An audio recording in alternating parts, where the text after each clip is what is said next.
মোকামপুঞ্জির ভিতরে যারা বসবাস করে তারা হচ্ছে খাসিয়ারা, তাই অবশ্যই এর ভিতরে যখন আপনারা প্রবেশ করবেন এবং হেঁটে যাবেন বাড়তি সতর্কতা অবলম্বন করবেন। এটা কি স্মৃতিসৌধ?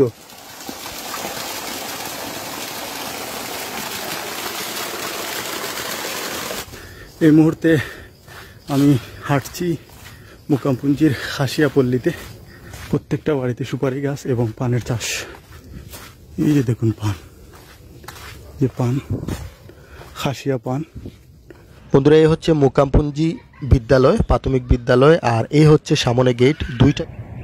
সিলেট আসলে কতটা সুন্দর, আপনি যদি না ভ্রমণ করেন তাহলে সিলেটের এই সৌন্দর্যটা আপনার চোখে পড়বে না। আলহামদুলিল্লাহ, আল্লাহর কাছে শুকরিয়া, সিলেটের অনেক উপজেলা এবং সিলেটের অনেক দর্শনীয় স্থান দেখার সৌভাগ্য হয়েছে এবং আপনাদেরকেও দেখিয়েছি।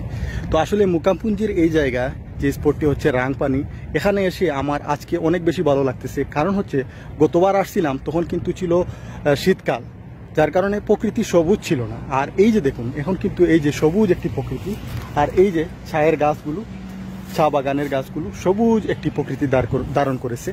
আর আরও সুন্দর লাগছে এই যে পিছনে মেঘালয়, এই যে মেঘালয়ের পাহাড়গুলো আছে, এই মেঘালয়ের পাহাড়গুলো নীল একটি সুন্দর, মানে একটি ছবির মতো সুন্দর একটি রূপ ধারণ করে আছে। আর এখান থেকে আমি একটি ঝর্ণাও দেখতে পেলাম ওই যে দূরে। আমি জানি না ক্যামেরাতে কতটুকু আসতেছে, খুবই বড় একটি বিশাল ঝর্ণা। কিন্তু আসলে আমাদের এই সিলেট স্রষ্টার এক অপরূপ সৃষ্টি ভাই। আসলে এই যে শুধুমাত্র যদি ইন্ডিয়া বাংলাদেশের এই পার্টিশন না থাকতো, এই যে কাঁটাতারের বেড়া না থাকতো, তাহলে এই যে সৌন্দর্যগুলো আমরা একেবারে কাছ থেকে গিয়ে দেখতে পারতাম।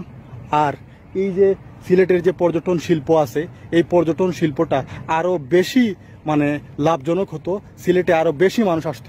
মোকামপুঞ্জি বিদ্যালয়, প্রাথমিক বিদ্যালয়, আর এই হচ্ছে সামনে গেট দুইটা। গেট আছে দুই দিকে, তো বাম দিকে আপনারা কিন্তু প্রবেশ করতে পারেন এবং বাম দিকে ঢুকে ডানে আপনারা যেতে হবে। এবং এখানে কিন্তু প্রবেশের কিছু নিয়ম কানুন আছে, গাড়ি কিন্তু বাহিরে অবশ্যই রেখে যাবেন। তো আর আসলে হাঁটতে হাঁটতে প্রায় ক্লান্ত, তাই একটি ড্রিঙ্কস আর একটি ঝালমুড়ি নিলাম, একটু চিবাই এবং একটু পান করে আবার আমার ভ্রমণযাত্রা শুরু করি। এটা কি স্মৃতিসৌধ? তারা আসলে পরিচিত কারোর সাথে কথা বলে না, এটা তাদের আসলে অসাম্প্রদায়িকতা মনে করতে পারেন। তারা প্রয়োজন ছাড়া তারা কথা বলে না, তারা এতটাই প্রফেশনাল। এই যে দেখুন প্রত্যেকটা বাড়িতে সুপারি গাছ এবং পানের চাষ। এই যে দেখুন পান, যে পান, খাসিয়া পান। প্রত্যেকটা সুপারি গাছে কিন্তু খাসিয়া পান আছে, সুপারি পান। আর বাড়িঘরগুলো আসলে খুবই গুছালো এবং খুবই সুন্দর, তাদের প্রত্যেকটি বাড়িঘর। এই যে পান আর পান, এটা খাসিয়াদের বিখ্যাত পান আর কি। বর্ষাকালে আসলে পান বেশি তারা বিক্রি করে। সুন্দর সবকিছু, পরিষ্কার পরিচ্ছন্ন। এই যে দেখুন অনেক অনেক সুপারি গাছ, এখানে সুপারি গাছ আর সুপারি গাছ। আর সুপারি গাছের মাঝে কিন্তু তারা পান চাষ করে, পান পাতা, যেটা সিলেটে খাসিয়া পান হিসেবে পরিচিত এবং আসলে বিখ্যাত। সেই পানের চাষ কিন্তু এই সাইডে অনেক বেশি হয়। রাংপানি স্পটটা আসলে মূলত হচ্ছে, রাংপানি হচ্ছে এই যে নদীর নাম হচ্ছে রাংপানি। আর রাংপানি নদীর সামনে হচ্ছে আসলে পাথর কুয়ারি বলা চলে, কারণ এখানে অনেক পাথর আছে, যে পাথরগুলো আসলে উত্তোলন করা হয়। এবং এর সামনেই হচ্ছে ভারতের মেঘালয়। এই যে মেঘালয়,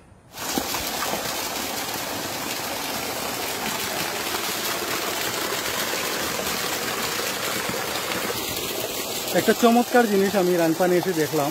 আপনারা যখন এখানে পর্যটন স্পটে আসবেন, গোসল করবেন, মানে শরীর ভরে যাবে একেবারে, এখানে এসে কিন্তু গোসল করতে পারবেন। যে এখানে প্রাকৃতিক একটি, মানে এটা কৃত্রিমভাবে তৈরি করা হয়েছে একটি ঝর্ণা, যদিও আসলে পানিগুলো প্রাকৃতিক। এই যে উপর থেকে পানিগুলো আসতেছে। আর এই যে এটা হচ্ছে সুপারি গাছের যে বডি আছে, সেটাকে দুই ভাগে ভাগ করে এর মধ্যখানে এখানে বসিয়ে দেওয়া হয়েছে নিচ অংশটা। আর এই যে পানি আসতেছে, আর এই যে দেখুন এখানে সাবানও রাখা। বোঝা যাচ্ছে যে তারা এখানে আসলে গোসল টুসল করে, এখানে যারা শ্রমিক আছে তারাও গোসল টুসল করে। আর এই বিষয়টা আসলে আমার কাছে দারুণ লাগলো। এটা মানে মানুষের তৈরি প্রাকৃতিক এবং কৃত্রিম একটি সুন্দর ঝর্ণা। শাওয়ার নিতে পারবেন এখানে। আমি পাটা দিই, পানিটা একটু দেখি, একেবারে পরিষ্কার। এই দেখুন একেবারে পরিষ্কার পানি, এটা খাওয়াও যাবে।